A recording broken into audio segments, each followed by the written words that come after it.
Hey yo, it's Yogi Chander. I'm only 18 minutes later than normal and only 8 minutes later than scheduled. So that's not perfect. Happy Sunday. How are you today? Shout out to anybody who is there, and thank you for thinking of a little hangout time. That's a nice thing. And I have a new setup again. I'm constantly changing my setup around, and so pardon me while I'm kind of looking back and forth here. So my monitor is off this direction here, and so if I'm glancing over there, it's because I am checking chats, etc. And I'm just tuning in now to the YouTube channel, and so then I'll be able to see the chats over there. I'm streaming through StreamYard today, and it's good. However, it's not so good for watching the chats. So I kind of go back and forth between the two. So pardon me if there's any lag there. Everybody out there is so forgiving. It's amazing. I really appreciate it. Between the two. Oh, there you are. So I just need to mute myself, and then we're good to go. So yeah, this is a different space, sort of. I'm in my kitchen, and I've got things turned around from where I normally do when I am in my kitchen. And so constantly changing the setup. That's something I really enjoy doing, is changing my my environment, my work environment, my creative environment, my living environment. And that's just something I feel is fundamental, really, to get me stimulated for action, or to maybe free some stagnation energetically, or mentally, creatively. And it's just something that I'm stimulated by. My cats, I've always been stimulated by it too. Shaka is no exception. I've done some radical changes here in the last just month even. So anyway, it looks like the lighting is pretty good. Yeah, and that's all natural lighting. Basically, I guess I do have another kitchen light on, but tis nothing really. So pretty good lighting. And I have a nice view looking out back of my place, and it is a windy, blustery day in Boulder, Colorado. And so I'm watching the leafless trees blow and bend in the wind. Hey, Jonaside, how you doing, sir? Nice to see you. Cool to see you in the Grannies show this morning too. Cheers. I've got instant coffee again, a little Insto Caf, which reminds me I gotta stir my brewing coffee here in a moment, but doing another keto instant coffee. It's really good. It's a French vanilla, and of course it's got the usual fats and stuff, stevia. It's good. Shamanics, what's happening, Shamanics? Watching Doctor Who. Which one? Nice to see you, Shamanics. Sorry I haven't reached out by email yet. Number one, I'm typically slow with those things, but it's also been kind of a weird week. Migraines and also just busy stuff, and not at all organized, which is the main thing. More that than busy.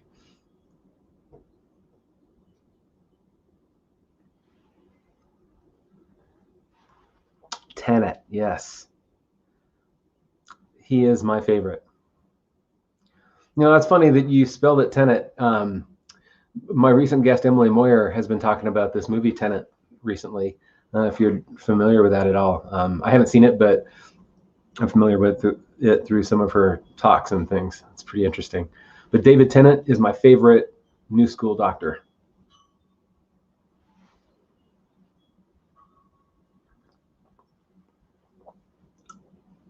I've fallen off the entertainment wagon in general, but Doctor Who included, unfortunately. But I'm totally a Doctor Who nerd from back in the day.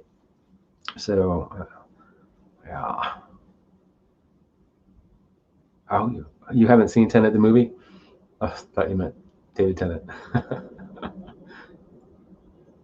Yeah, it's pretty interesting. It's yeah, it's quite the it has quite the synchronicities and time travel ideas and things, which I find fascinating. Hmm. Pardon me for just a moment. I do need to stir the cafe.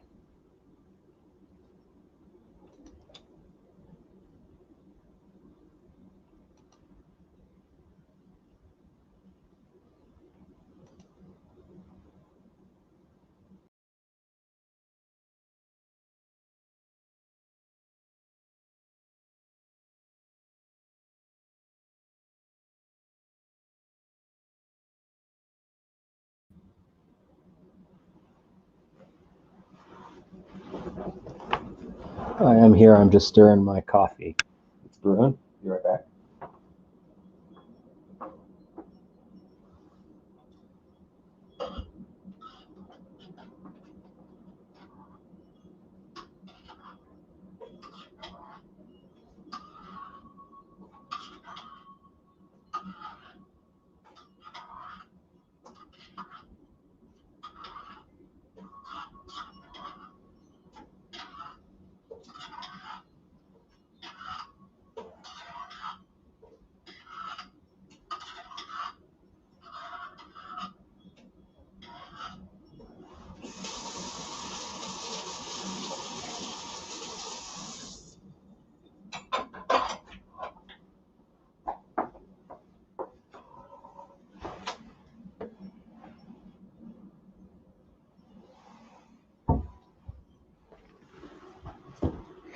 I don't know if you could hear that, but I have a specific way that I do my old French press coffee.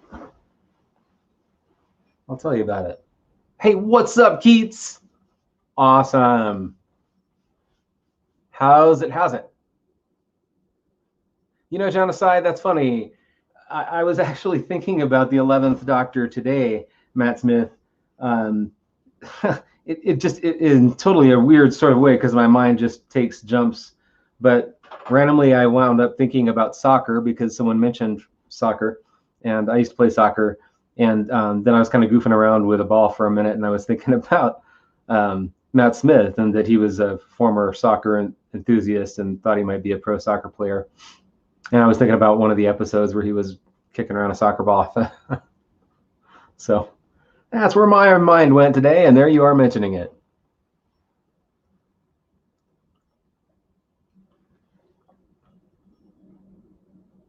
Oh, shit, Keats. That's no bueno. Sorry to hear that, man.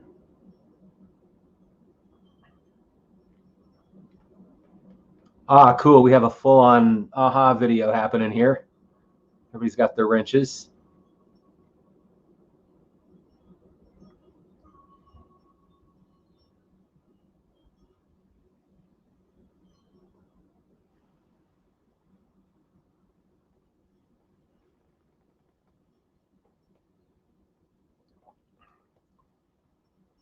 Yeah, I wonder what the solution is to that. I don't know how you store your files, Keats. I was considering getting like an external hard drive or something.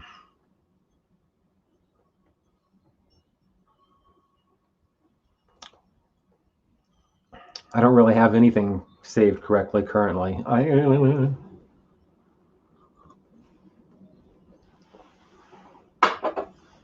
What I need to do is upload all my other episodes of Who's Zoom and Woo to that's a seltzer water. Upload all the episodes of Who's Zoom and Woo to my podcast sources like Spotify, etc., where you may find Who's Zoom and Woo, by the way.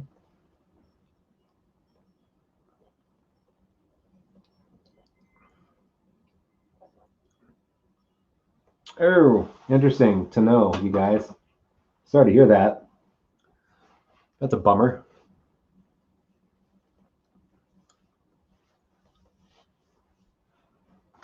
Let's see if I can find a random quote. I have this little selection of quotes that so I'll just pull something random ass and see if it's appropriate.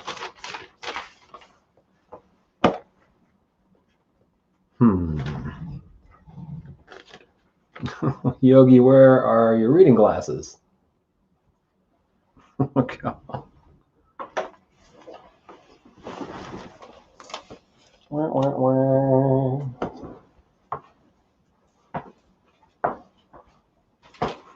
Well, that.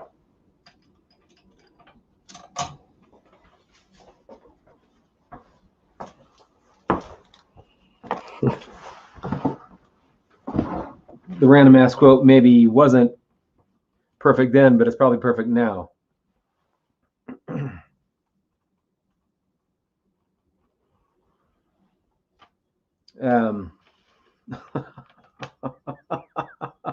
Okay.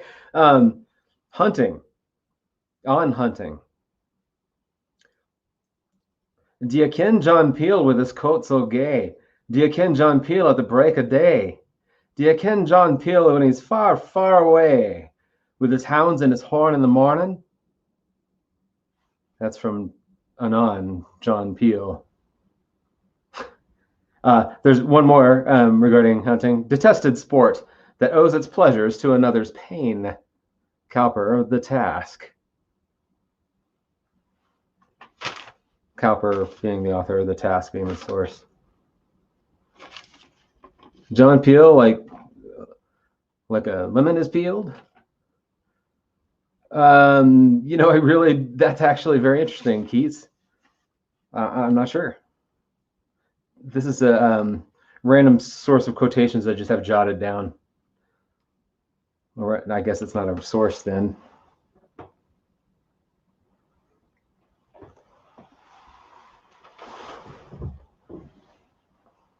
I just don't. Sometimes I've written stuff like that down just for times like this, just to kind of have.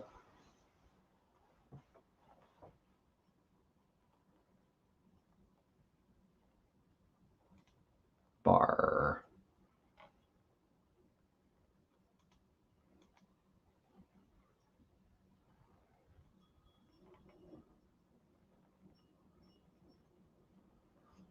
Hey, by the way, thanks for being here, everybody.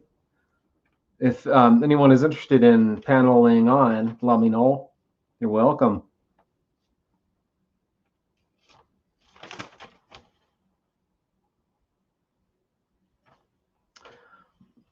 These are actually removed from a book. They're like pages torn from a book. Not that I tore them, but I found them, and so I kept them. I did not know that the following was from Richard III, Shakespeare. A horse, my kingdom for a horse.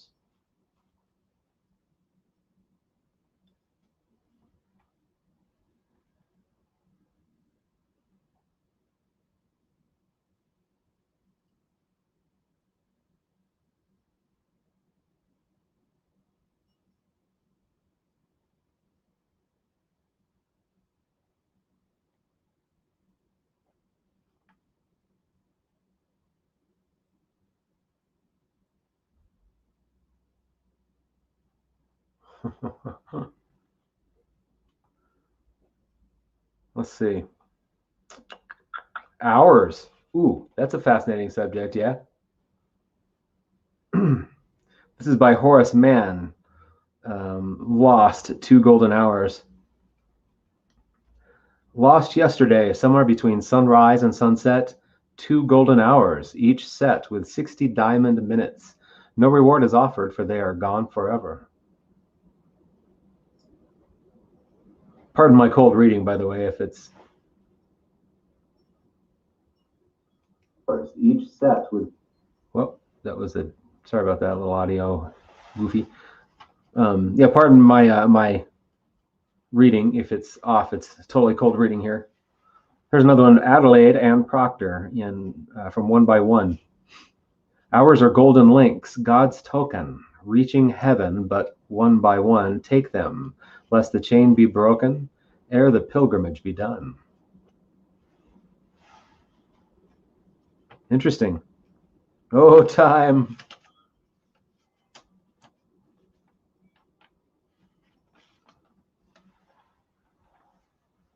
The sword of time will pierce our skins. It doesn't hurt when it begins, but as it works its way on in, the pain goes stronger. Watch it grin. Anybody know where that's from? They're lyrics from a song. Everybody knows the song probably, but nobody knows the lyrics.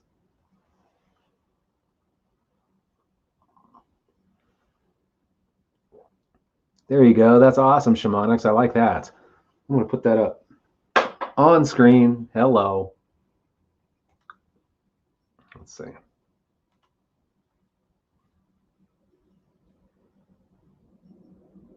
The Auguries of Innocence by William Blake. Thank you very much.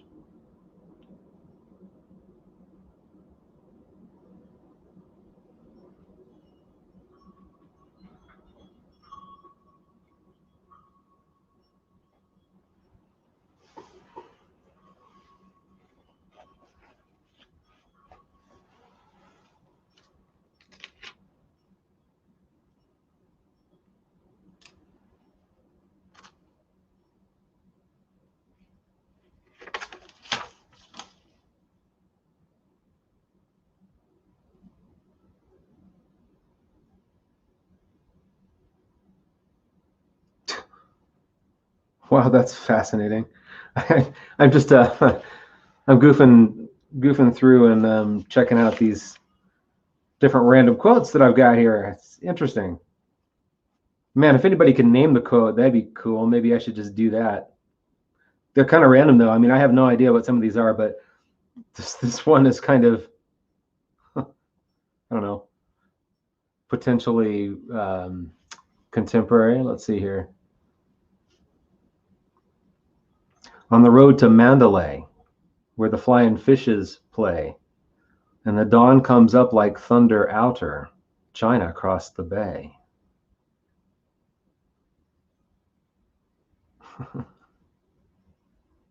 Okay. That's Kipling from Mandalay.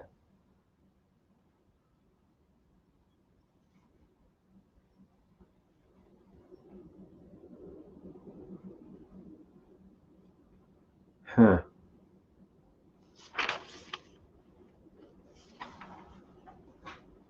Oh, the lyrics from that song, Genocide. Sorry, I was sitting there processing what you were having me repeat, and I just got it. So the lyrics were, the sword of time will pierce our skins. It doesn't hurt when it begins, but as it works its way on in, the pain grows stronger. Watch it grin. The lyricist is Ahmad Jamal. It was a theme song to a television show called MASH.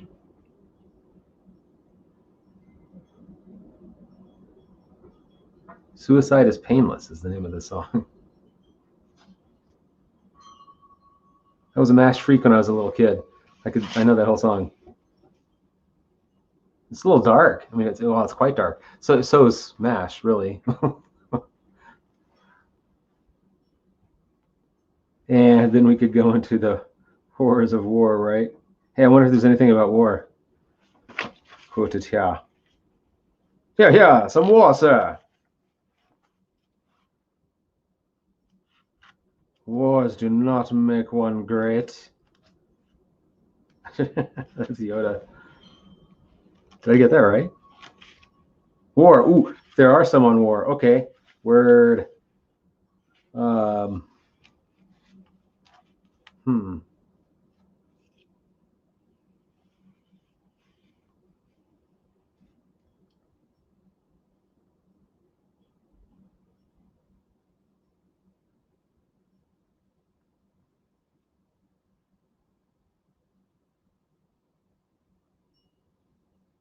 I'm trying to find one that's reasonable here.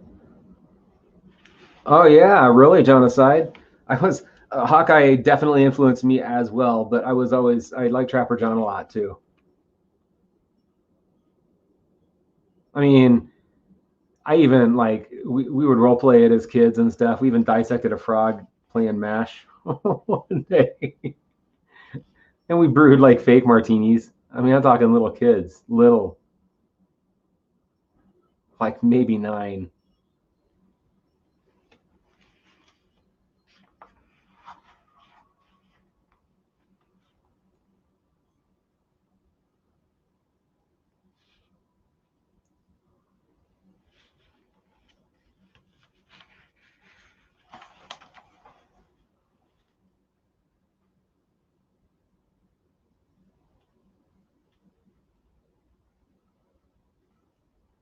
Huh. I'm just kind of going through these still.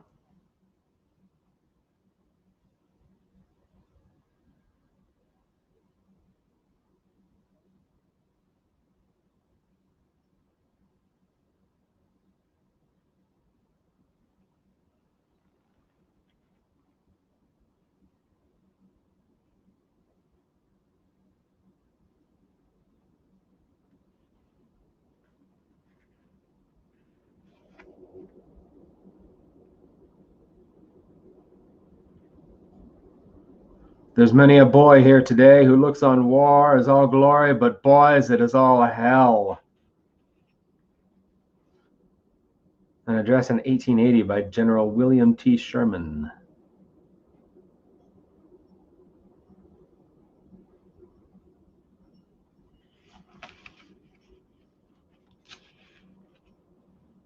Oh, wow, genocide. That's intense. Holy Max.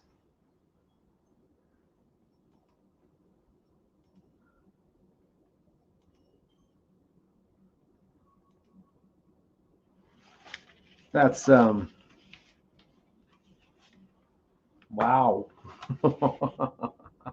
Man, it'd be fun to have you on for a conversation, dude. Seriously.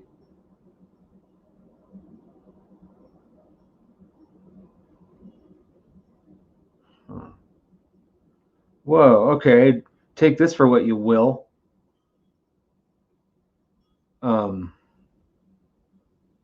wow, actually, there's a couple of interesting ones. Oh, I see. It's all about George Washington. Um, I found this one. My eyes fell upon this one.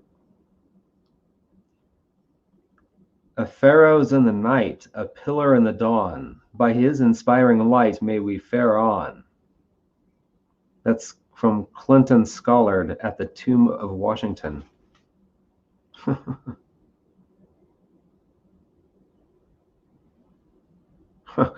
Here's another interesting one. Washington, a fixed star in the firmament of great names, shining without twinkling or obscuration, with clear, beneficent light. Daniel Webster, Eulogy, 1826. Oh crap, shamanics. Now see, Apocalypse Now. I've heard of several people tripping and watching that movie. Whoa, I think that's a bad idea. Although I saw Wolfen on acid. I don't recommend that. Holy shit, I don't recommend that at all. Hey, I've got some interesting things to read about werewolves in a one of my woo shows sometime.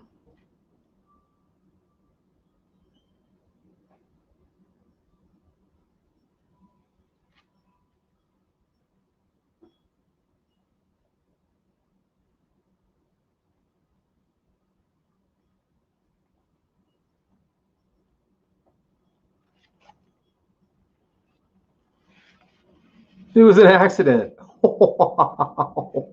Actually, I think me watching Wolfen was an accident as well. I just it was for other reasons that I had done that, and then some. My girlfriend at the time and my roommate and stuff brought home some werewolf movies. It was all werewolves, I think. Can't remember what else there was.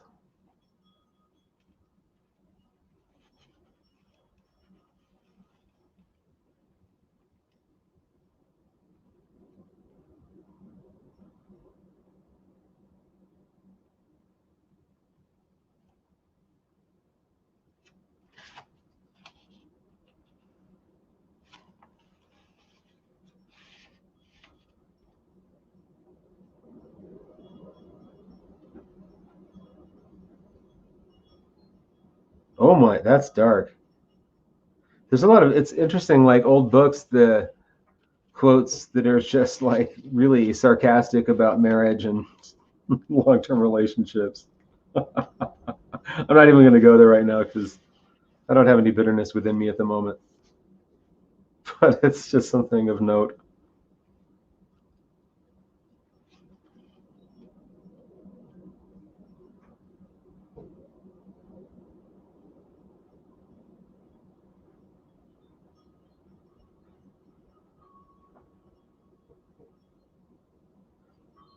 Be ye therefore wise as serpents and harmless as doves. That's from the New Testament, Matthew 10:16.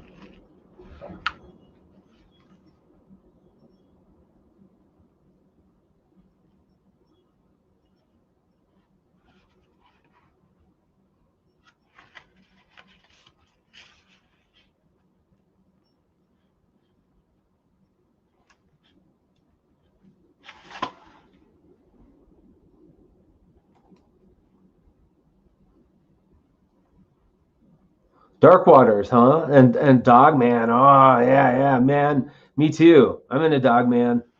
I don't know a thing about Dogman really. Just heard a few things here and there. I've got some interesting things on cryptids for sure.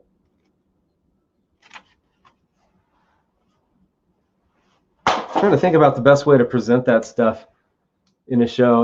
If I should do like kind of a slideshow sort of a thing, or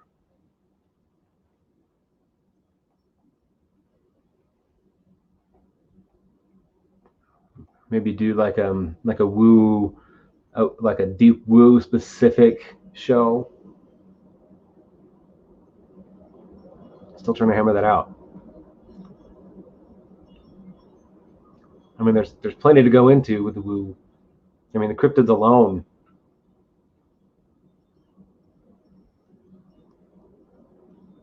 which I'm fascinated with. Even just, it's all fascinating. But and there's even a lot of stuff that I haven't even heard of that I've heard recently, um, that are interesting, cryptid stuff.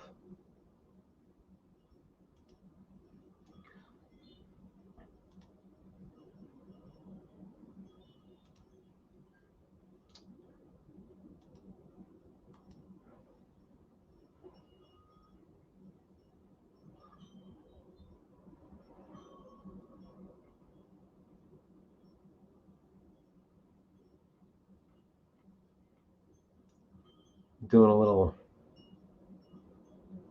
look up here.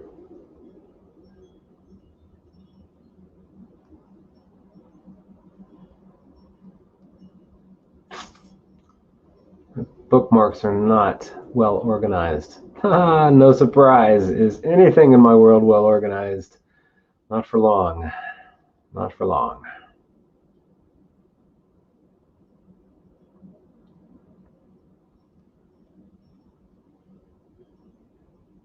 The Book of Dreams and Ghosts by Andrew Lang. Now, Andrew Lang is a curious guy. I don't know much about him, but he's done a lot of interesting work.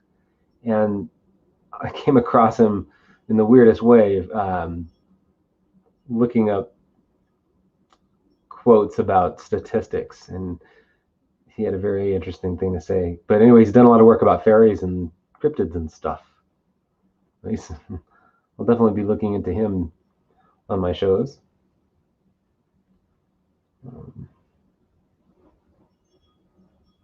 Myths and legends of our own land. Now here we go.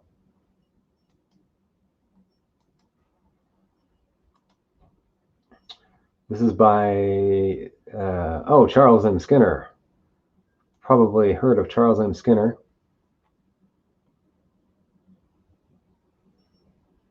Oh, how about that, man? Some stuff. The flood at Santa Fe. Keats. I guess. Marshall Pass, Colorado. Okay, I'm just kind of skimming through. See about stuff here. Oh yeah, a lot of legends about the Colorado and New Mexico area. Interesting. Yellowstone.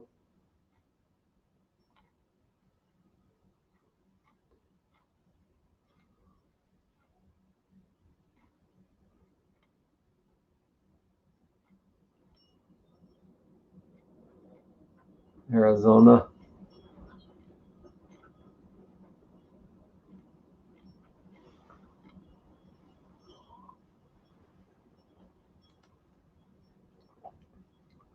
Let's see, the Arroyo flood. I don't know. Let me go back to that.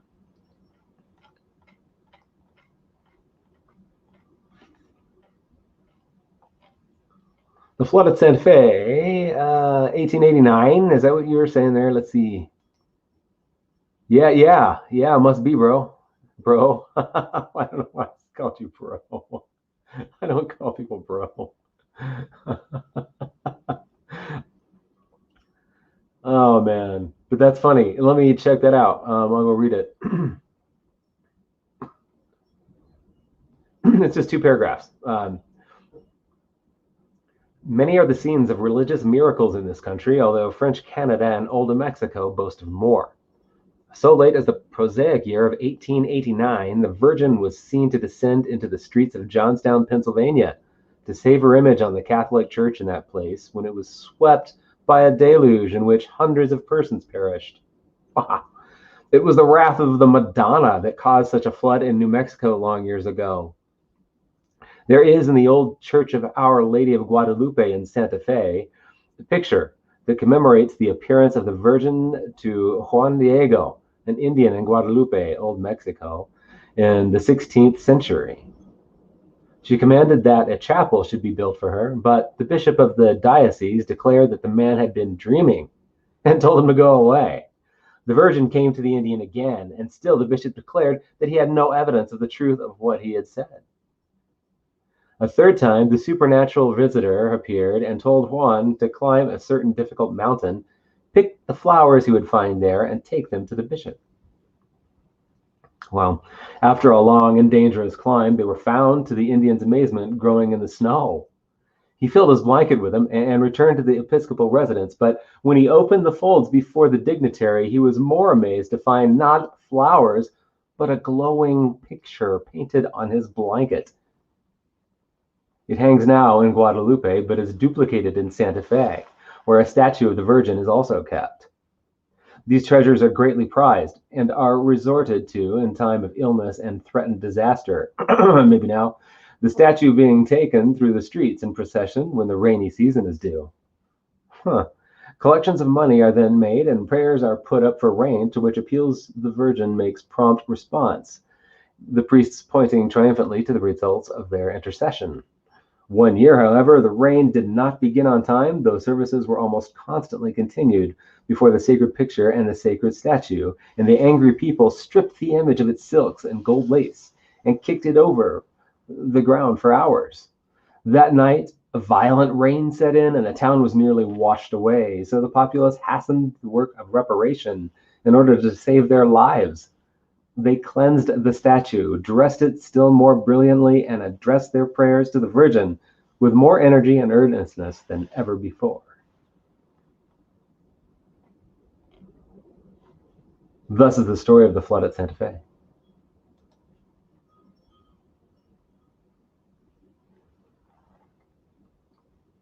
That ties directly into your book. Sorry, I read all that and I just now looked at chats, Keats. Yes, I will. In fact,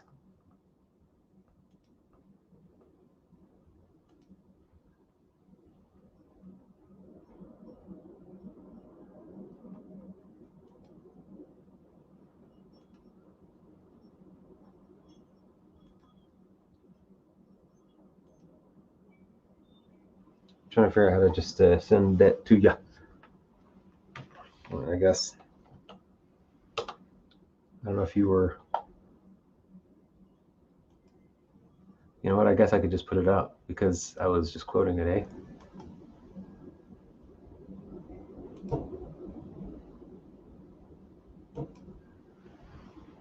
Off of Gutenberg. That's an interesting source of material, and this book is called Ahem. What's it? It's by Charles Skinner, and it is Along the Rocky Range, Myths and Legends of Our Own Land, Volume 7. Yeah, Volume 7. Really freaking interesting stuff. Horned toads and giants. Wow. The Spider Tower. Whoa. Oh. A battle in the air? What?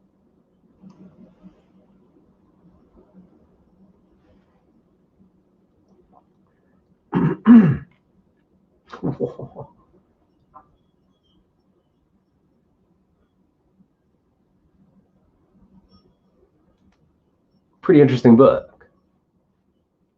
Oh, yeah. I think what I'm going to do is present various Gutenberg finds that I've come across. I mean, I literally have hundreds that are just like, wow.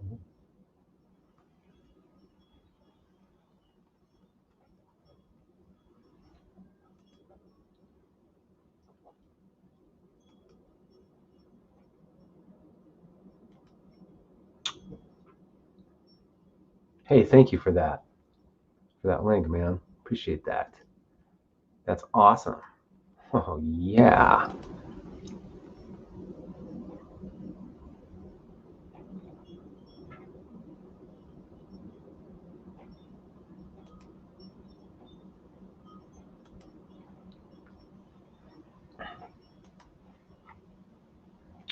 Yeah, I mean, just endless stuff. I mean, I'll let you kind of dig into that. What about, I have a couple of the volumes saved. In fact, how many are available? Let's find out, shall we?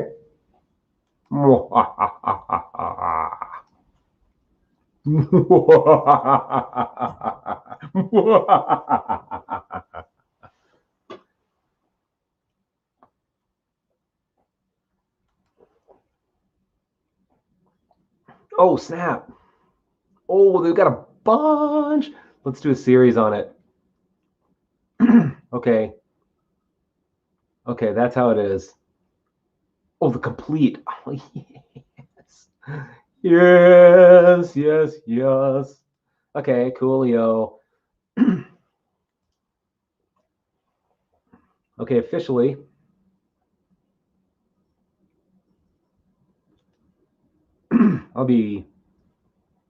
I'm not sure how it's going to roll out here. We'll see.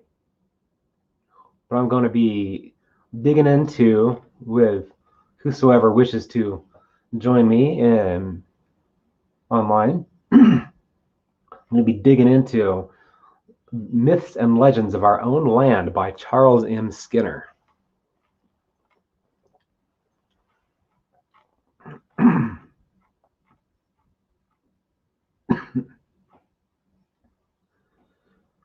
I'll be I'll be linking that up. Pardon me.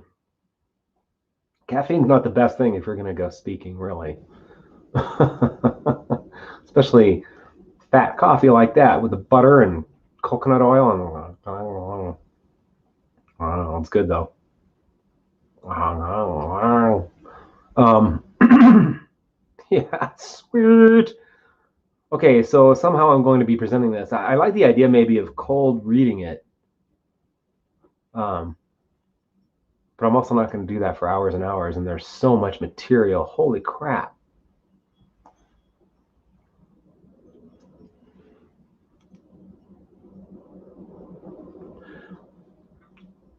The Great Navajo Walk is the backdrop for the first Bardo in the book, says Keys. Oh, Keats, that's wonderful. Wonderful, wonderful, wonderful, wonderful. I was just thinking about Michelle Embry and how her book is coming along. I would like to check in with Michelle. I haven't heard from her in a bit, but yeah, I was thinking about her and her book. And that's cool to know that you are doing that. I am desperately needing to write my book, one of them.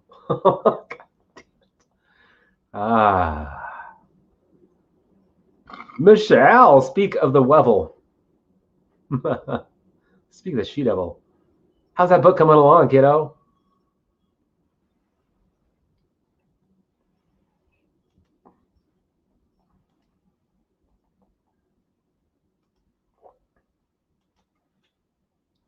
I can't say if it was in a dream or what. Off to Llewellyn?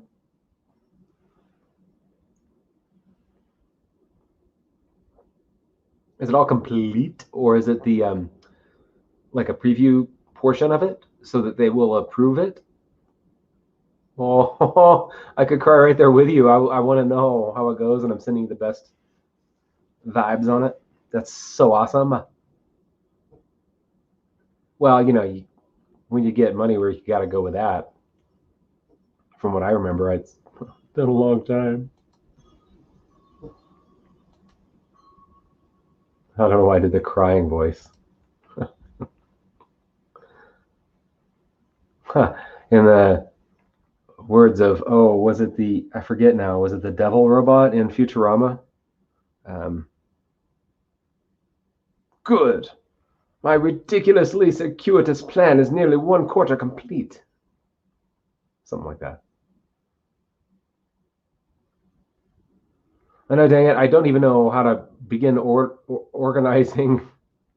Of course, that's my problem. Basically, main thing is I don't know how to begin organizing material on any of the given subjects I'm going to write on, and just compile the damn thing and do it.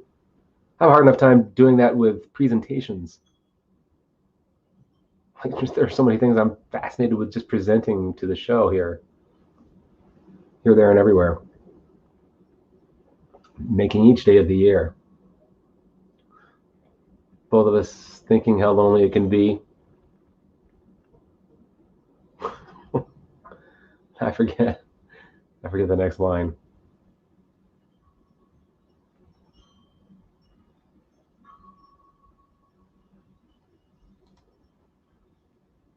I like quoting songs just without. I try to do it without inflection. It's hard to do because you know how the tune goes, or I do anyway, and it's difficult. Ooh, the Skywalker of Huron, the Coffin of Snakes. Ooh, these are some of the things upon which we shall read from Charles M. Skinner. Werewolves of Detroit. Okay, now wait a minute. I'm gonna pop that open and read from that in a mo. Because werewolves that we were just talking about. Wow, cool stuff, man. The Killing of Cloudy Sky, huh? The Scare Cure. Ooh, that might be a good name for a podcast.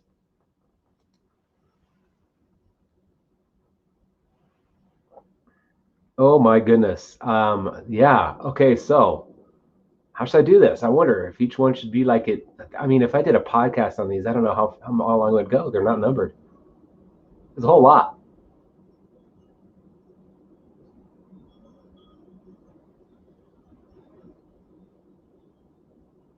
Oh my goodness. I'm so hyped. I mean, I just want to dig in. I want to dig in.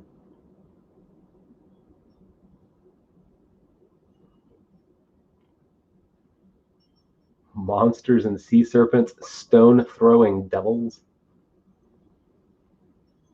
Huh.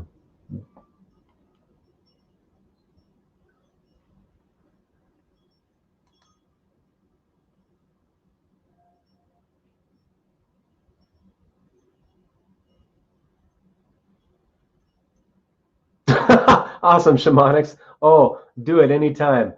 I love it. I don't.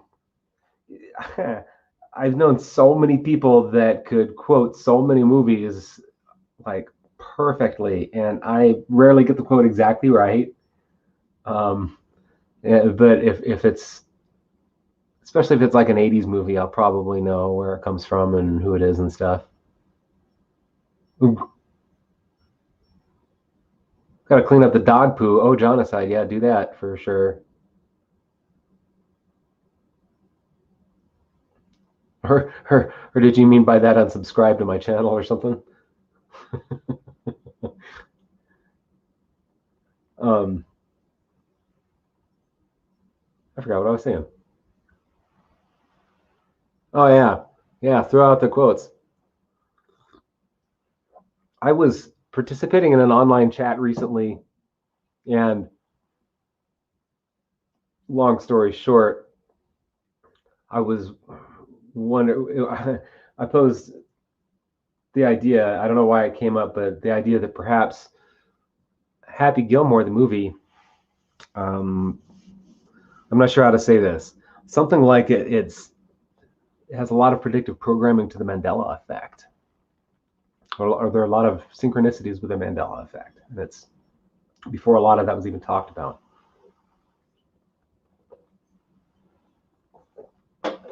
Now, I loved Happy Gilmore. I'm not a big Adam Sandler fan, believe me, but Happy Gilmore is funny. Partially because I love golf, partially because it's just funny, slapsticky, and anyway. But there are a lot of things that happen in that movie and that are referenced in stuff that just are very Mandela effect referencey prior to the fact, which that's what I mean by predictive programming of. So anyway, I need to make some kind of presentation about that, I suppose.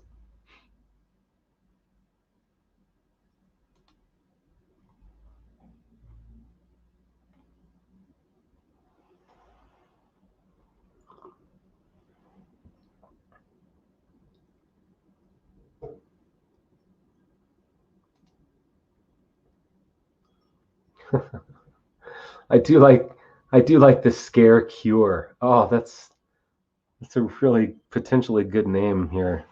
I'm gonna write that down.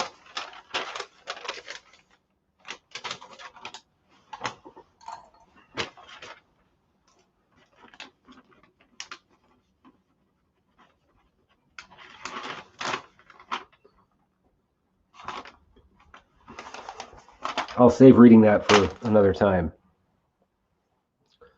But I think I will probably we do one about werewolves here in a mo. So if you need to grab a drink and make some popcorn or whatever, and whatever, be a good time here. I'll give you a warning. You can go do that while I'm reading off about the werewolves.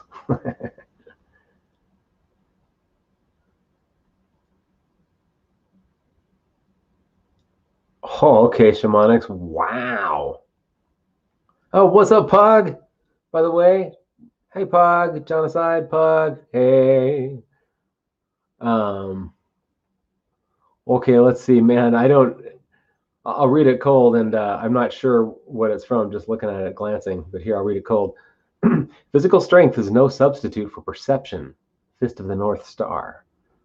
So stir it up. Oh, I see what you're doing, but from Bob Marley, and watch those dirty pigeons. They love love it. Blur, old dirty bastards. Nice. I see what you're doing there. There was a weird little shtick. At one time, I was watching television, and I can't remember now. I think it was, oh my God, what is it? Maybe Jimmy Fallon. But there was a character on there called the Bucket Hat Guy, and he would just sort of go on with word association kind of rants and just reference this and that and these and those all down the line. It was just really cool. I memorized one for a bit.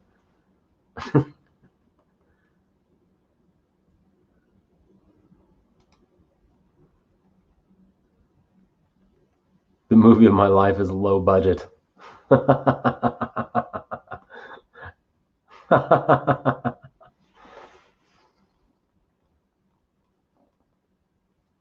One of my favorite quotes is from Caddyshack. I have a few from Caddyshack, but one is, I feel like $100. That's funny on so many levels.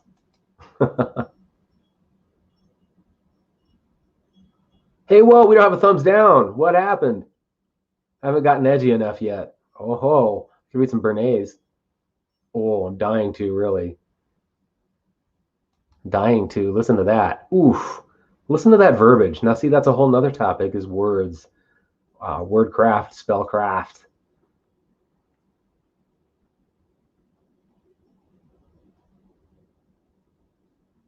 I mean, that is just, and I do have some very fascinating and things I want to talk about with regards to that, like real soon. Real soon. If I can find them. Oh, man. I try to keep things simple. I can't tell you why it gets so complicated, but I know simple is best, especially for me, because I can really get complicated and intricate with what I do with information and stuff, and it's best just to keep it simple.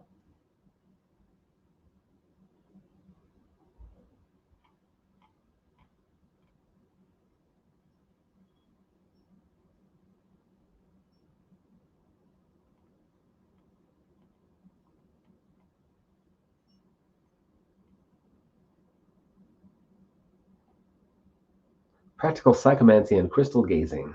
Yes, that will be coming on to one of my shows. Um,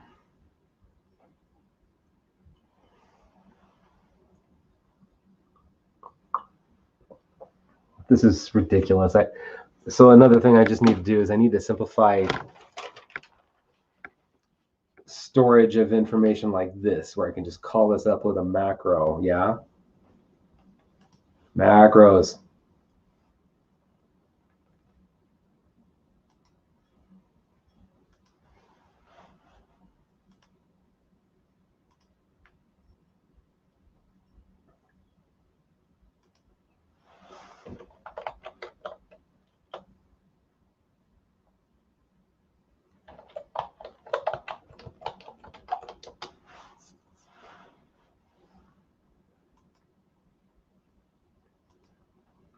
Mm.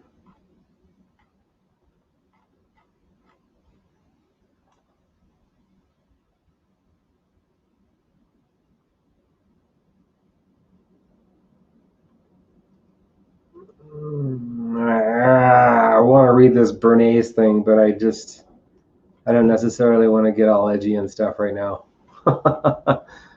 That's bound to be a little insightful. Edward Bernays had some interesting things to say about influencing public opinion. One title of which, as I'm skimming through, the group and herd are the basic mechanisms of public change.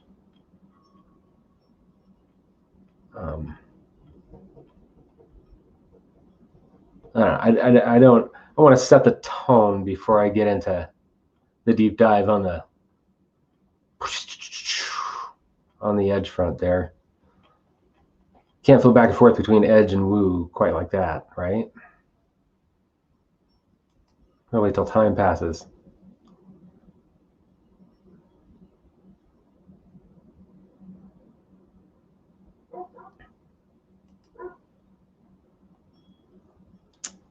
How about the werewolves of Detroit, huh? I'd like to hear about the werewolves of Detroit. Okay, now remember this is a cold read, so pardon any stumbles.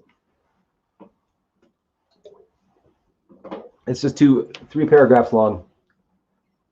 Like if it's all on my screen, so it won't be long. But again, if you want to bow out for just a sec, thumbs down in advance, whatever, I understand. Werewolves of Detroit from Charles M. Skinner.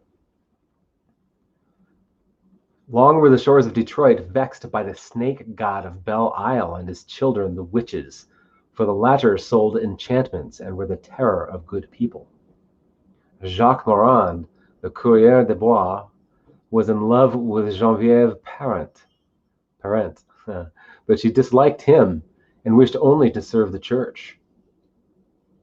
Courting having proved of no avail, he resolved on force when she had decided to enter a convent, and he went to one of the witches, who served as a devil's agent, to sell his soul. The witch accepted the slight commodity and paid for it with a grant of power to change from a man's form to that of a werewolf, or loup-garou, pardon my French, that he might the easier bear away his victim. Incautiously, he followed her to Grosse Pointe. where an image of the Virgin had been set up. And as Geneviève dropped at the feet of the statue to implore aid, the wolf, as he leapt to her side, was suddenly turned to stone. Harder was the fate of another maiden, Archange Simone, for she was seized by a werewolf at this place and hurried away while dancing at her own wedding. The bridegroom devoted his life to the search for her and finally lost his reason, but he prosecuted the hunt so vengefully and shrewdly that he always found assistance. One of the neighbors cut off the wolf's tail with a silver bullet, the appendage being for many years preserved by the Indians. The lover finally came upon the creature and chased it to the shore, where its footprint is still seen in one of the boulders. But it leapt into the water and disappeared. In his crazy fancy, the lover declared that it had jumped down the throat of a catfish. And that is why the French Canadians have a prejudice against catfish as an article of diet. The man-wolf dared as much for gain as for love. On the night that Jean Chicout got the Indians drunk and bore off their beaver skins, the wood witches, known as the White Women, fell upon him and tore a part of his treasure from him, while a werewolf pounced so hard on his back that he lost more. He drove the creatures to a little distance, but was glad to be safe inside of the fort again, though the officers laughed at him and called him a coward. When they went back over the route with him, they were astonished to find the grass scorched where the women had fled before him, and little springs in the turf showed where they had been swallowed up. Sulphur water was bubbling from the spot where the wolf dived into the earth, where the trader's rosary fell out of his jacket. Bellefontaine, the spot was called long afterward. So there you go. Werewolves.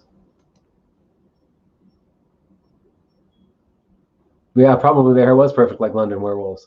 Now, I hope nobody's tripping acid right now, because now you're thinking werewolves, and that's not going to lead to a good place for you. I apologize. Turn that ship around. Leia knows where Luke is.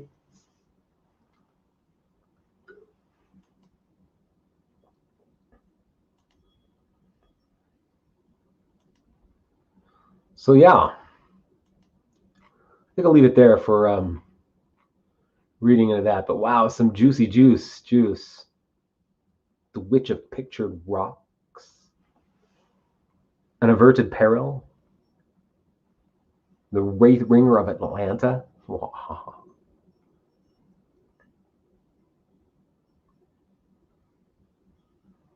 Spooks of the Hiawassee. Love and Rum. That's what I'm talking about. A Dinner and Its Consequences. That'd be a good title for a cooking show. The Crow and Cat of Hopkins Hill. Ooh, The Headless Skeleton of Swamptown. Oh, yeah. Now we're talking. Ooh, Harry Mayne, The Treasure and the Cats. Yeah, give me more cat stories. I like it. Oh, maybe I should be fun. Oh, I don't want to set forth anything I can't follow with, but it would be fun to like have like a storytelling thing with like sound effects and shit. I could potentially do it. We'll see. Shunkeek Monkeek, The Salem Alchemist. Wizard's Glen, Knocking at the Tomb. The Hobo Mac. I just like the sound of it. Yet They Call It Lovers Leap. Another good name for a podcast.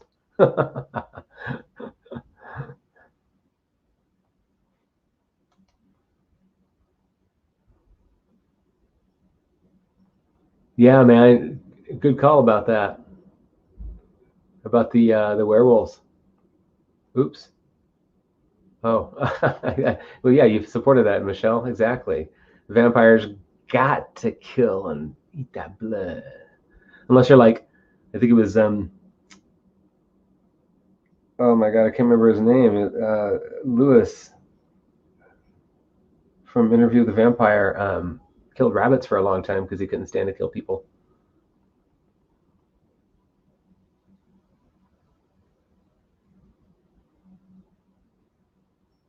So, wow, what's that, Michelle? What's your experience with the bunny man? Speaking of bunnies, well, that's kind of weird. Segue. Well, that's kind of weird. That's really weird, actually.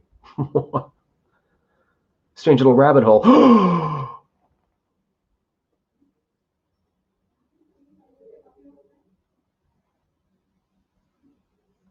Tell us about the bunny man, which brings me back to Monty Python, thinking of walk behind the rabbit.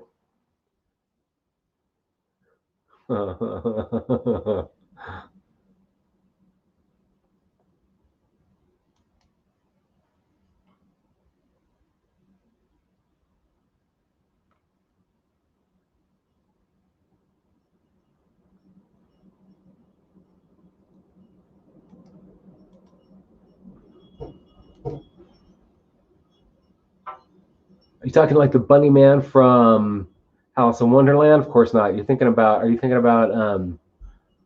Uh, what's the movie? Shit. Donnie Darko. Is that what you're talking about? Donnie Darko? The Origin of the Mound Builders. What? Now I'm just doing some crazy searching and found randomly that. Cool.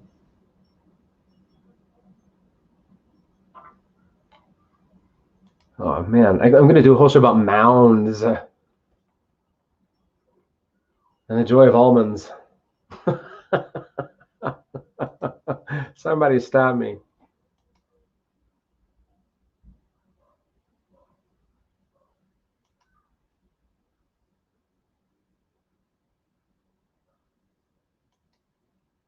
Flannel man, only in a bunny costume.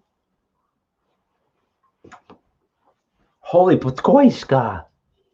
What does it like appear at night in people's bedrooms? Of course. Why does it happen? Oh God, why does that happen? Yeah, that's creepy. I don't care if it's a bunny, a flannel man, a freaking hooded figure with skeleton arms and chains, grays,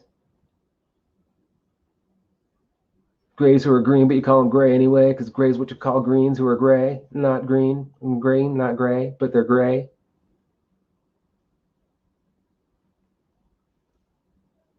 Oh, jeez, goodbye. Someone was talking about Slenderman recently. I think it was Emily. Second time Emily's been referenced here in this podcast. The Hat Man. You know, I used to work at this liquor store with this guy, and we called him the Hat because he always wore a hat, the same hat, all the time. I don't think he was the Hat Man though. I don't think.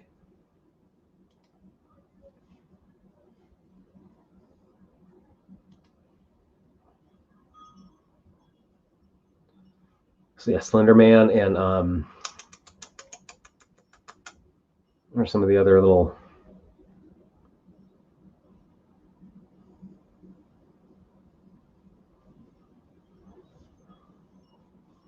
One time when I was driving an Uber, I picked some guy up and it was late at night, like I'm talking like 2 in the morning, something like that, and I just asked him what he. We were talking about Woo for one reason or another. I don't remember why, but asked him about his creepiest experience, and he was like, he said he saw the black-eyed children, and he got freaked out when he was talking about it. Now he could have been acting or whatever, but I haven't heard much about that. And he was convinced about it, and he didn't like it. Anyway, back to the bunny.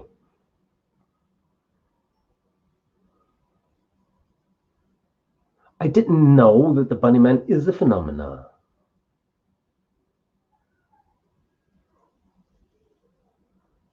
Oh, what? And you did too, huh? Genocide. What? Okay, now there's a thing with the bunny.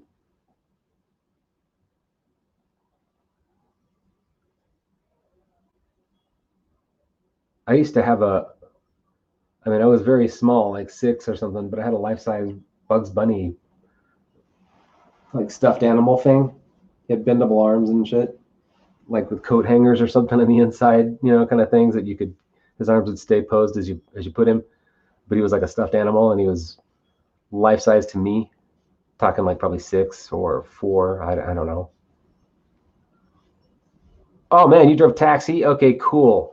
I have also driven taxi. I've driven taxi, Uber, Lyft, limousine as adjunct to other things that I did. Sometimes it's a full-time gig. Interesting stories for sure. I bet you do too.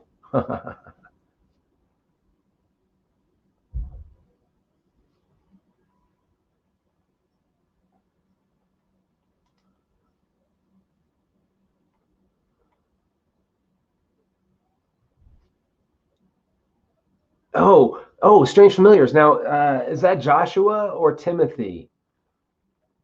They're both supposed to come on my show at some point. I think Joshua is coming on sooner than Timothy, it looks like. I'm in talks with them about their schedules separately. And also Soraya from Where Did the Road Go? He hasn't agreed to anything, but he said to send him more info, so we'll see if I can get him interested. But certainly, it looks like Timothy and Joshua are down, and they both have some fascinating stuff. And one of them does Strange Familiars, I think. Great show. Good show. Good show. I'll find it. I don't know where to send people these days, if I should send them to people's Patreons, or I like how Navier has a Linktree thingy. So all of our things are in one place. That's pretty nice. To have a landing page would be pretty cool.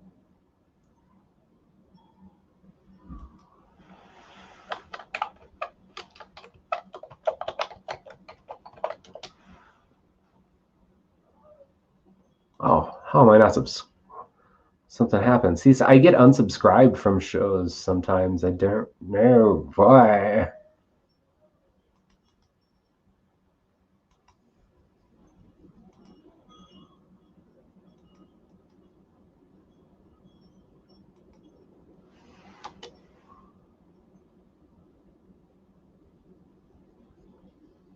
You have a link tree as well, Prague, Mr. Keats. Cool.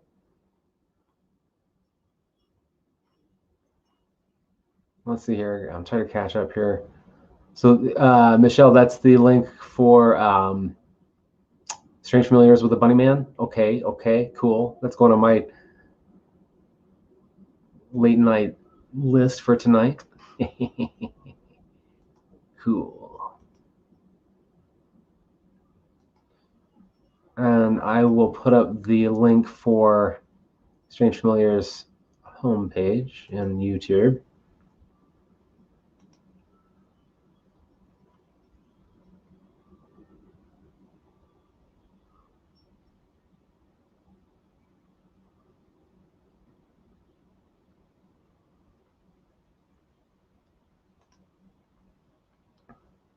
There you go. Oh, yes. Keats, good. Yes, your episode with Navier on Wandering Witch is coming up. I'm glad you were feeling well enough, by the way. I hope you're feeling well today. I'm glad you're feeling well enough to record that. I cannot wait to check it.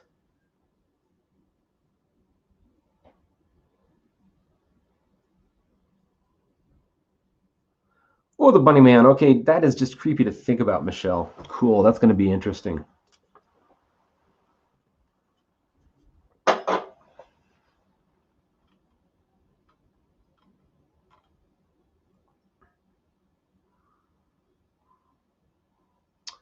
Oh, interesting, Prague, Keats. Joshua Kitchens Faye and Changeling talks as imagery creatively. That's awesome. Yes. That's what I like about Joshua is his way of storytelling, really. I mean, really paints pictures in my mind very vividly. Moving pictures at that. Yeah, I'm glad you're feeling better, man.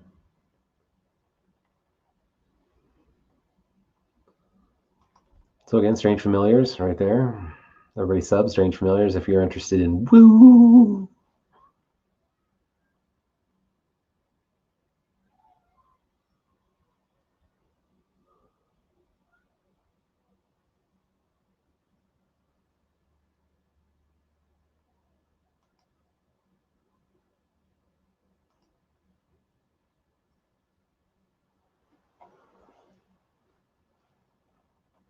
Anybody have any werewolf stories?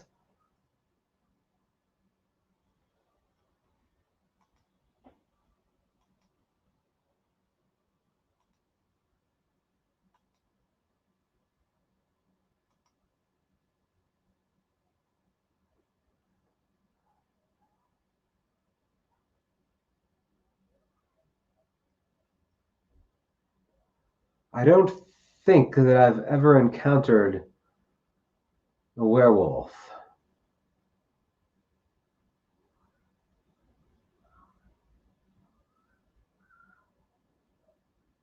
Not unless I have screened the memory out somehow, which I don't rule out. I think that's a possibility with many a thing, particularly once I do get a little touch of synchronicity.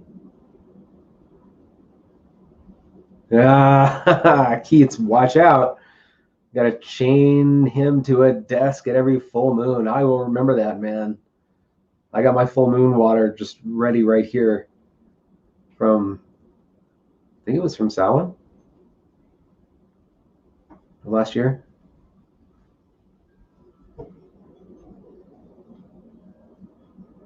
Yeah, the somatic feels on the psychic whatever imbalances and frustrations and whatever. Yes, I feel you on that. I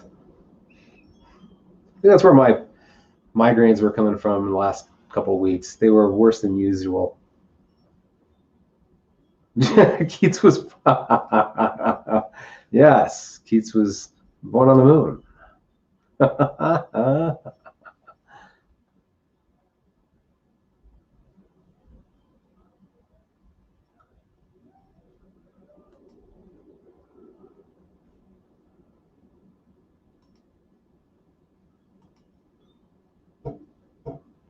Oh yes, we got our thumbs down. There it is. Sweet. Took a while.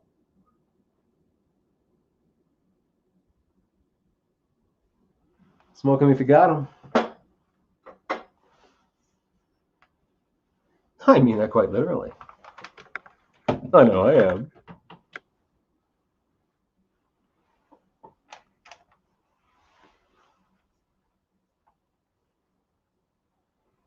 I'm lifting a cup to the anti thumbs up. They really ought to make flat thumbs a thing, right? They ought to.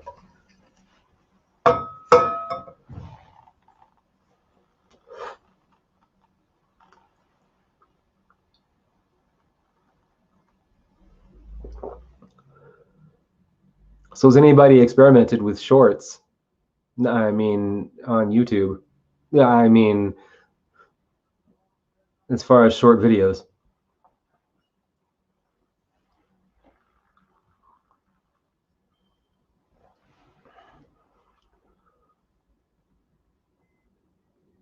The far side of the moon.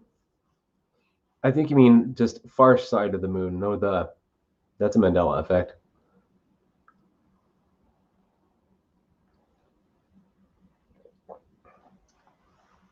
Wow, Keats. Maybe it's the same one that follows Nox Mente, and that's all.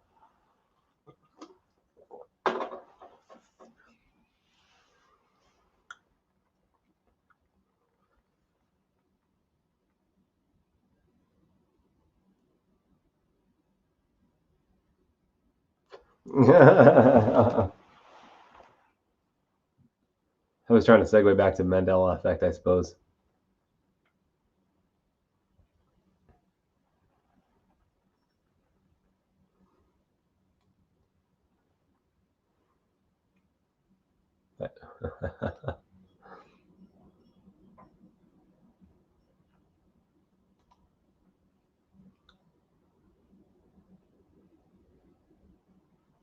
So I'm still trying to figure out best streaming service. I've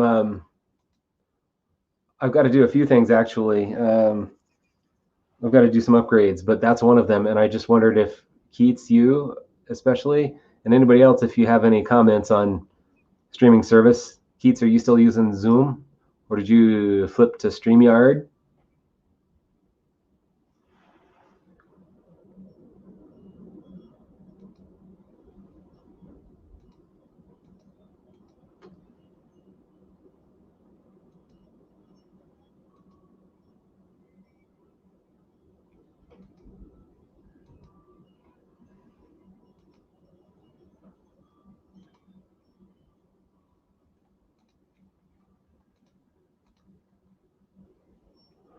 One thing I really like about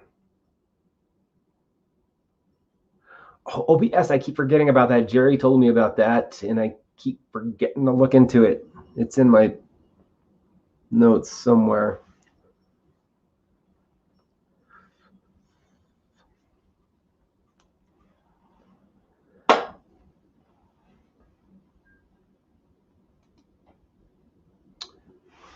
OBS. I'm going to look that up now and leave the tab open so that I come back to it tonight.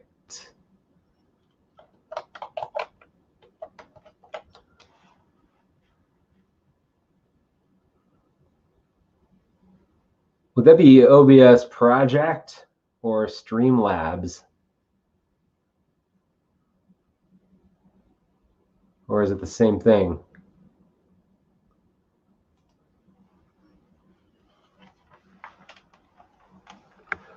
Oh, cool. See, I want to do title sequences and stuff. And of course, I want to upgrade audio and things, which is, if anybody has microphone recommendations, I'd love to hear it. I know of some good ones. I've had some awesome ones. I currently have, well, what you hear now, and it's probably not the best for especially straight up podcasting. Yeah. Yeah, I remember that Zoom was giving you struggles with the editing thing, thus the live stream. And while I like live streaming, I definitely want to produce some shows that are more polished and edited and pre-recorded. Oh, speaking of guests this week, upcoming, I have to connect with Dr. Oh, forgive me, Dr. Richard Allen Miller. He told me to give him a call one of these mornings, and I just haven't called him yet. I asked if we could do a Zoom, and I haven't heard back. So I got to figure out how to record the phone call, and I'll be talking with Dr. Richard Allen Miller as soon as I figure out how to do that. I just haven't applied my brain to it yet. Probably simple. If anybody knows about that, please let me know. Dr. Richard Allen Miller. Also, Randy Morgans, I hope I got his name pronounced correctly, is coming up. And he's going to be coming up, I think it's Wednesday. Let me see about that. Randy's going to be fun to talk with, man. For sure. I got a lot of things I'd like to chat with him about. But don't I have so much to chat with everyone about, huh? Endlessly. You poor people.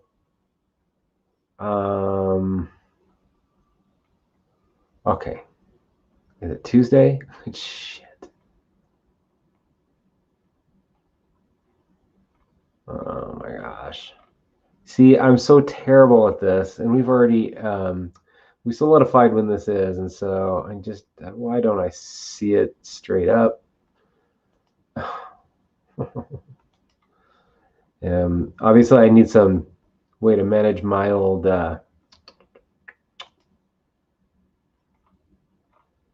guest invitations and communications and stuff as well.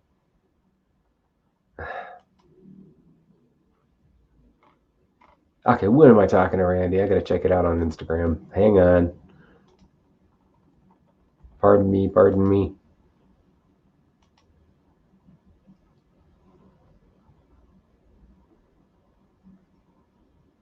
Blah.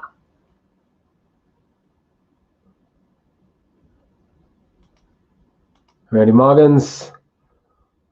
Argar 210 at 5:30 p.m. That would be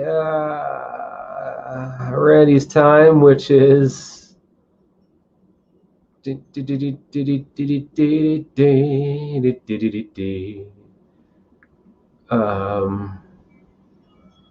East Coast. So East Coast time 2:10. That's this Wednesday at 5:30 p.m. Eastern time. Randy Moggins and I going live. Okay. Back to the chats. Oh, I can't wait to talk to Dr. Richard Allen Miller. Oh, I can't wait. It's going to be so much fun. I really wish I could Zoom with him or something, get him on screen. But I'll take what I can get. I just need to figure out again how to do it by phone. And ours, awesome, Keats. Yes. And I'd be happy to add anything you want to. If you're happy with the way that whole interview turned out, that's if you want to adjust or change anything or whatever needs to be done, let me know. I'm down. I'm definitely interested in getting that live so I can squirm a bit watching myself. Oh, I like that, Keats. There you go. Pragmagic likes to premiere his videos and streams Monday evenings. Wonderful. Everybody take note and sub Pragmagic.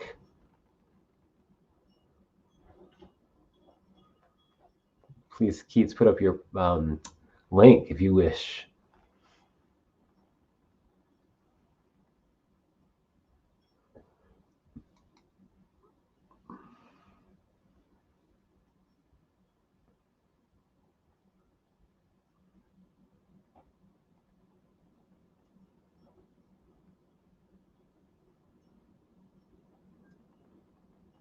Mm-hmm.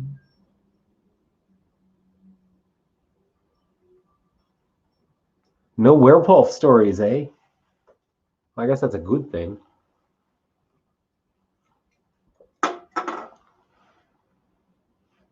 Anybody ever see like those Victorian era vampire hunting kits and werewolf hunting kits?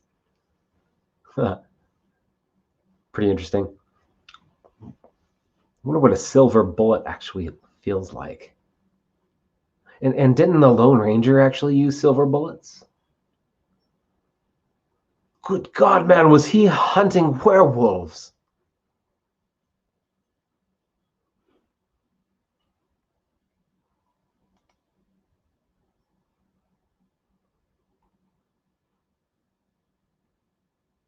There you go. www.pragmagic.com has all links to podcasts, videocasts, collective, music, etc. That's www.pragmagic.com. That's Pragmagic, magic with a K and a C, and GAMGARP backwards. Pragmagic.com. Your sister, silver sister. Your sister has silver bullets. Now that is a great tongue twister. My sister has silver bullets.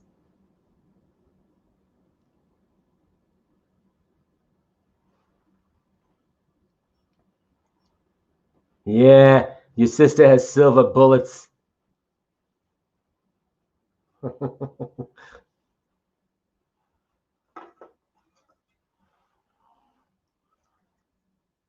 That's cool, man. I'd like to see pictures of that. Does she have them for werewolves or?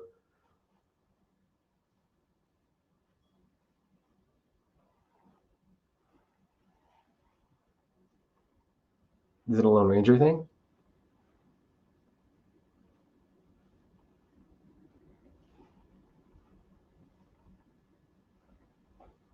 Silver bells, silver bullets. Silver Anniversary was the name of the play that I wrote. I think I mentioned that before. Little plug. Link not readily available, but it's on Amazon. Kindle self-publishing. Oh, cool. That's pretty awesome. Your sister sells silver bullets by the seashore. No, that doesn't.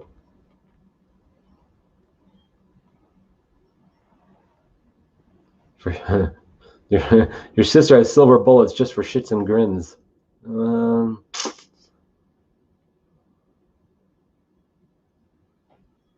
oh, I like it, Shamanics. You could go with that. Maybe he was really the cloned ranger, like a man that can't die, keeps recloning, kill werewolves throughout history. Ooh, ooh. There is dang, I gotta pull this out of my memory now. I just saw it on a bookshelf. I haven't read them, but there's a series of books based on Sherlock Holmes, and he's like a paranormal investigator. I totally need to read them. What is it called? Oh,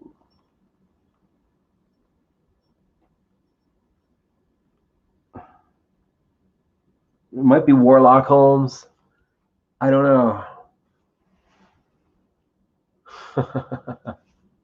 I'd forgotten about that till you just mentioned that. But I really like the Clone Ranger. Ooh,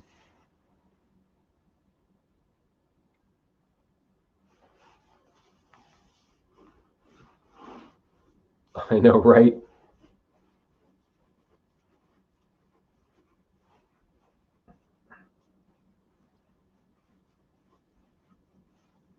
Thou dost consort with minstrels, and your sister has silver bullets, sir. Good day.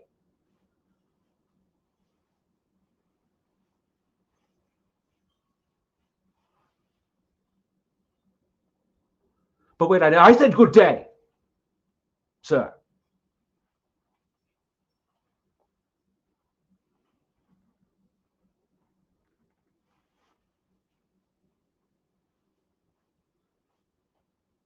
Sucks silver bullets.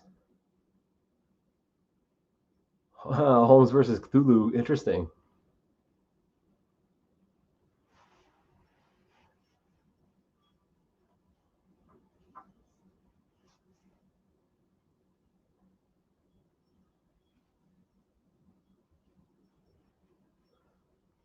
Sherlock was really Watson?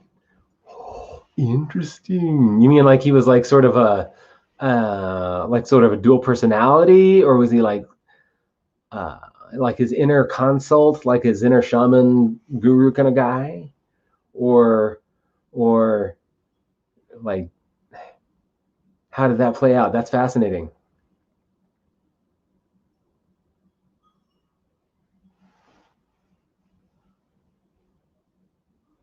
And Sherlock, bringing it back around to the Mandela effect, I think that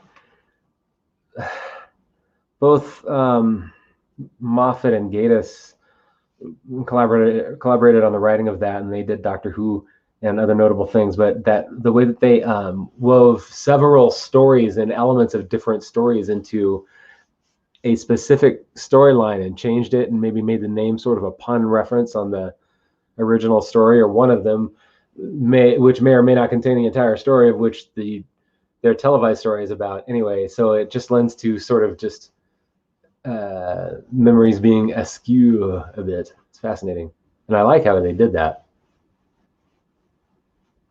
Thanks, Shamanics.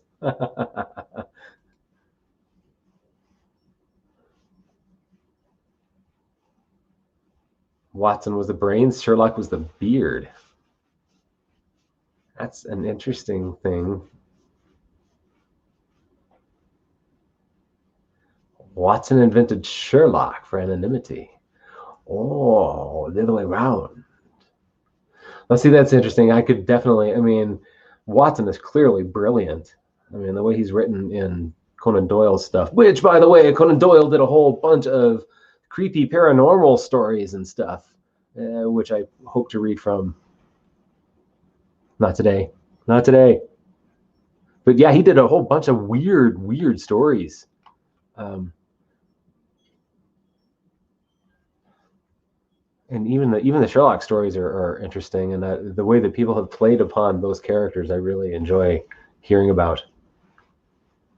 Powered by steampunk, yeah, yes.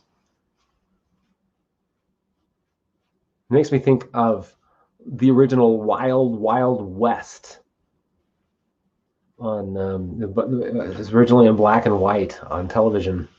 Man, cool stuff. That was really steampunk, old Western stuff, railroady magic.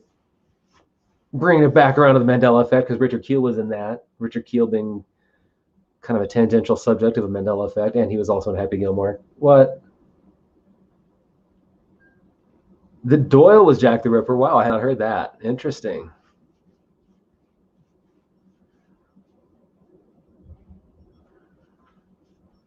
Oh, huh.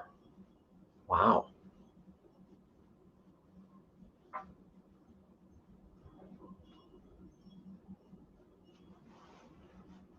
Conan Doyle and Arthur Clarke were clued in, man. Clued in. Oh, Conan Doyle and Arthur Clarke were clued in, man. Yeah, you're right. Yeah, as were many of the old a lot of the a lot of the authors.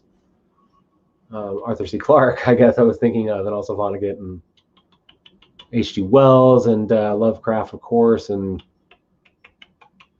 who am I thinking of? Who am I thinking of? Oh, it'll come to me, but that irks me. Well, Jules Verne, of course.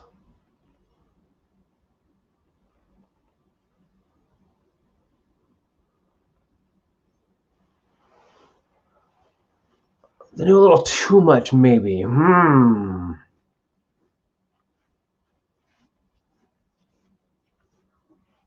there we loop back around to the idea of predictive programming.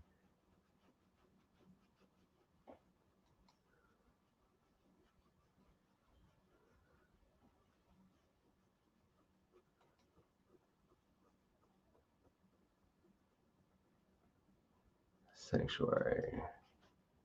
Interesting.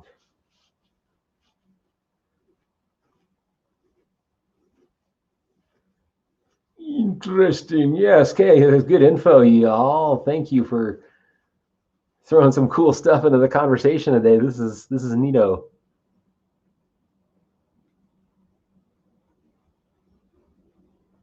Kubrick for sure, right? Some say he paid for that with Eyes Wide Shut. Some say. Some say. That was a terrible Jeremy. Jeremy. Fuck. Jeremy from Top Gear. Ugh. Referring to the Stig. Anybody out there know what I'm talking about? Anyway, which they here's another weird loopity loop. Oh man, I should clip it. Actually, I should show it to you. It's Top Gear actually did a thing. The Stig, yes, Keats. Jeremy Irons, thank you. Yeah, no, not Jeremy Irons. No, not Jeremy Irons. It's I named one of my cats the Stig, Keats. Jeremy Clarkson, yes. I do love me some Automobile, and that's a good show, the British version especially. um, yeah. So they did this little clip on this parcel of land which NASA bought and turned into a sound stage essentially, and so they did this like little demonstration while he was filming and talking about it, and it was like it was a lot like a rocket liftoff, but essentially it brought rain within a few minutes. So he was, yeah, it was just a way of changing the weather. They could do that, just make a cloud, make it rain.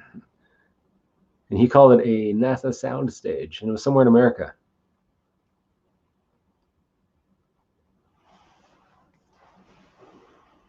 Man, I would love to be the Stig. It'd be so fun to test drive just all manner of car, all manner. Especially, I love vintage rides, vintage Euro sports cars particularly. But I mean, oh heck, give me any car to drive. It would be fun to be a race car driver. Which that was going to be the title of the Beatles song "Paperback Writer," except that they thought it clashed a little bit with the decapitation of Paul McCartney back in 1963. 63? Oh, 66. Oh, no, I don't. I'm not promoting that. It's just a thing that people talk about sometimes. I don't know. You don't have to go there, but I just made the connection: paperback writer and race car driver. Yeah. So cars, Top Gear.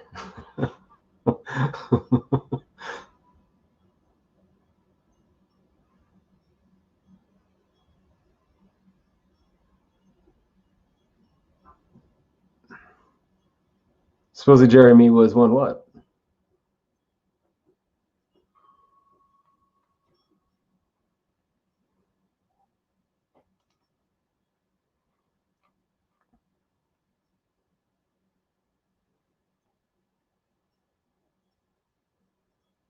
Eyes wide shut, dead hours later. I know, right? No coinky dink.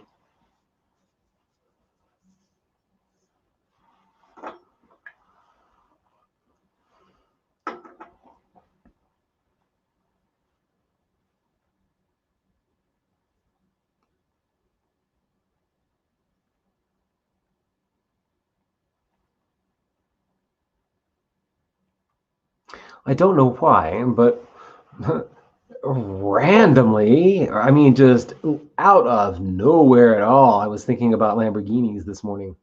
I mean, no idea why. Oh, Jerry was a race car driver. Jerry was a race car driver. I forgot how it goes. Wrapped himself around the telephone pole. Wow! I kind of get that mixed up with Tommy the Cat.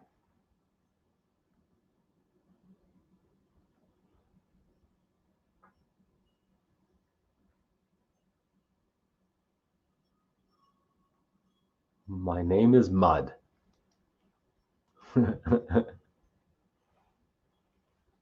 He drove so goddamn fast. Yeah. That's not quite right.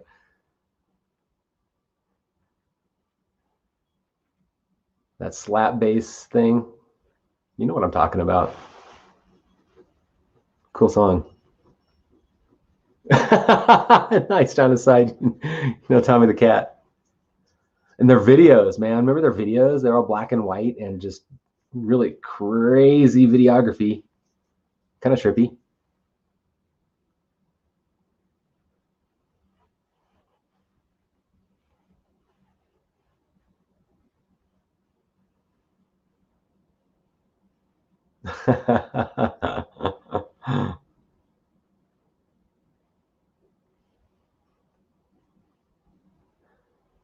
I first heard that album.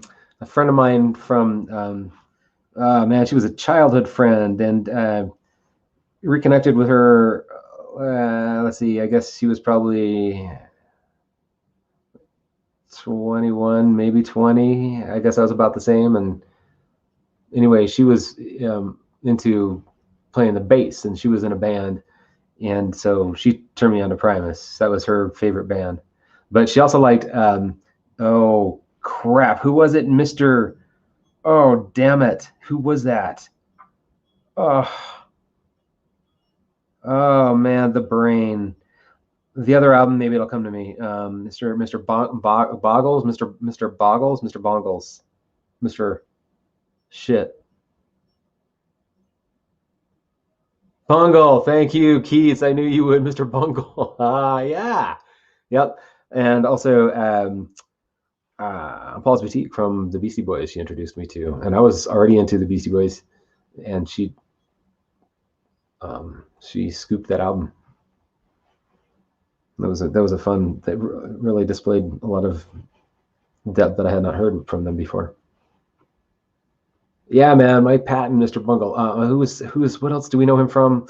Shit, that's also on the tip of my tongue and driving me crazy. I love this kind of trivia. Oh, I know the 80s so much better than the 90s, but I know what, dang it, who was that? It's we know him from some other band. Phantomas? I'm not sure about that. I like the sound of it though. Tomahawk. I'm thinking something more mainstream. Don't we know him from something like some radio play band for sure, right? Faith No More. That's it. Thank you. Yes, thank you.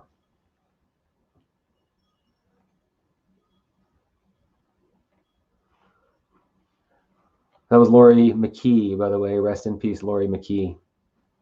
Died a few years back.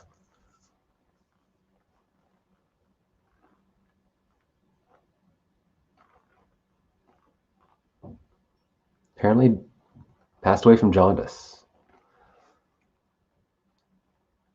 It's the only person I've ever known that passed away from jaundice. Rest in peace, Laurie McKee. Respect. Bass, bass, bass. Bonka, bonka, bow. Bonka, bonka, bow.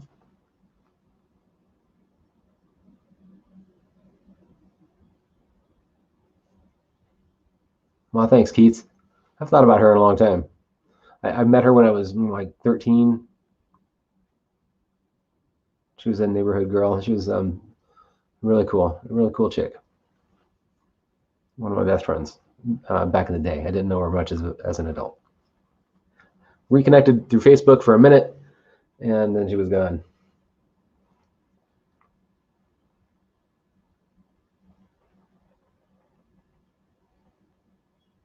That's the interesting thing when you connect through people like that on social media. That's I guess one thing that can be said for it is connecting with people you otherwise just probably would not.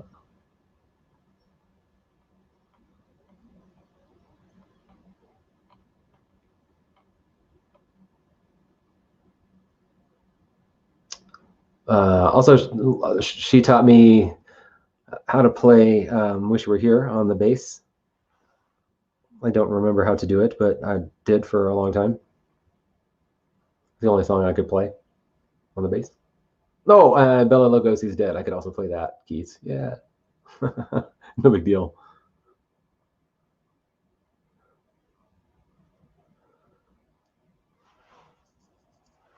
Now, if I could play Yin Yang the Flower Pot Man, now that'd be fun. That's my pace. Not on the bass though.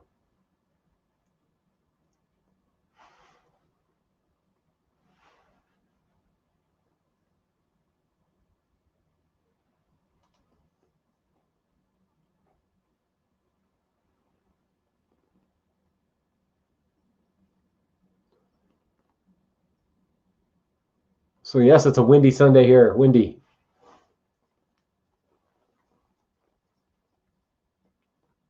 Yeah, David J. Have you heard of saxophone stuff? I was thinking of that randomly too, just the other day. But yeah, man, gotta love iconic bass lines. I don't think you told me your David J story, Keys. I would love to hear it.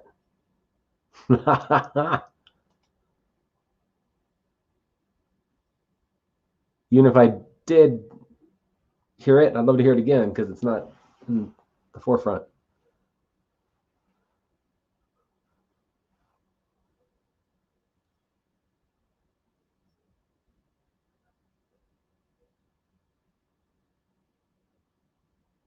Hey, John Aside, thanks for dropping in. I'm gonna go feed myself before long too. Having some riced cauliflower and risotto in risotto fashion with some Parmesan cheese. Uh-huh. Yeah, man, it is windy AF in Colorado. I was going to take Shaka out for a stroll because now he fits in his he fits in his little harness and vest, but it's way too windy. See you, John. Thanks for dropping by, man. Chat you soon. So sorry, Shaka, we can't go out today.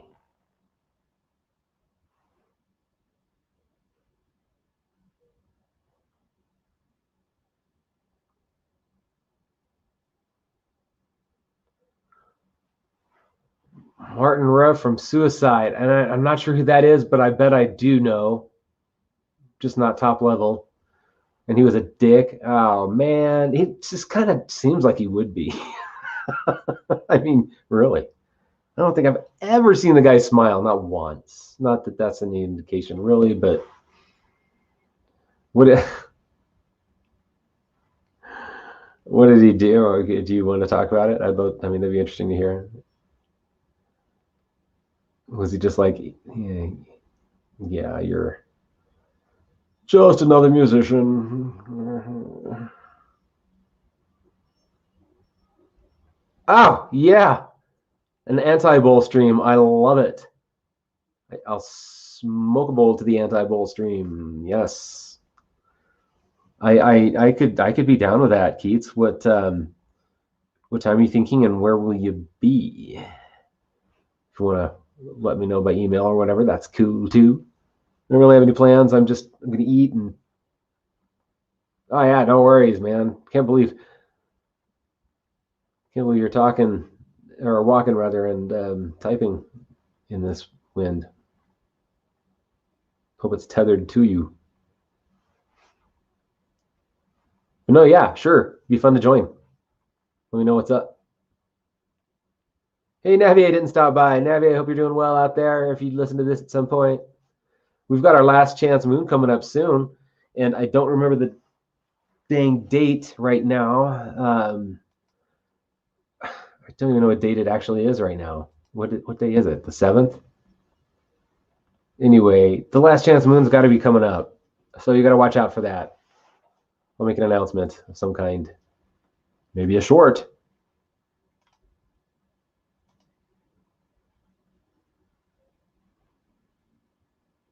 Okay, perfect, Keats. That's great. I need a breaker. Yeah, let me know, and I'll at least pop in and say hello, whatever's up. At least whatever you got going. If you got a chat open or whatever you got, yeah, for sure. That would be fun. Yeah, Navia too. We'll get her going.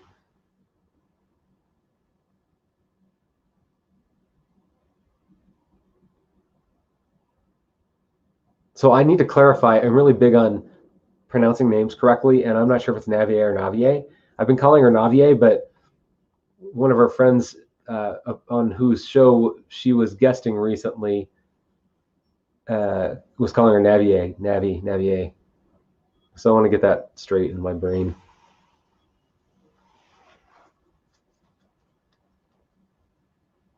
That's my big question for Navier today.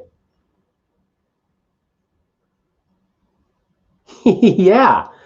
Will I need any special software? Do I need to go to OBS and check it out? Or anything at all?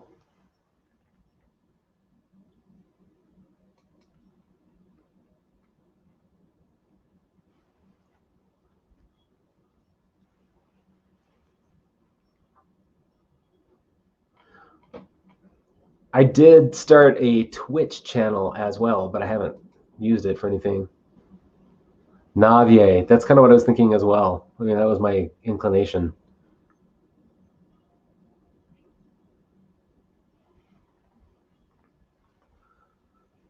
So yeah, Last Chance Moon show coming up. I can't wrap my head around when the Last Chance Moon is, but I know it's coming around, like real soon.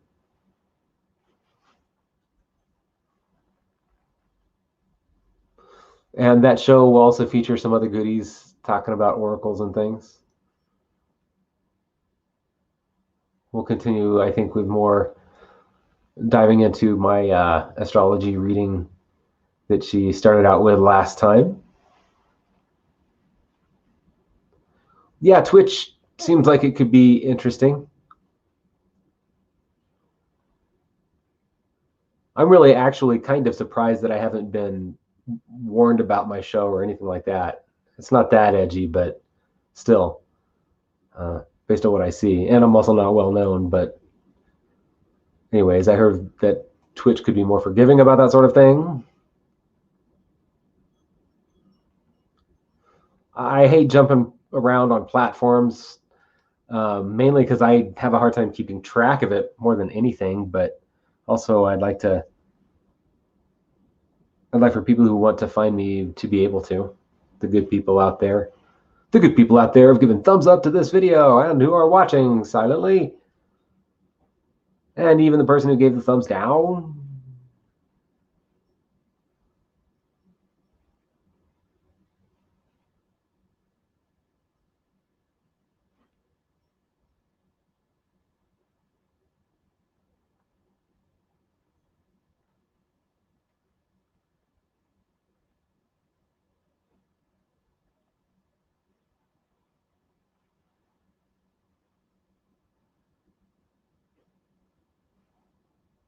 Wellers, I think that's a good time to call it out. I'll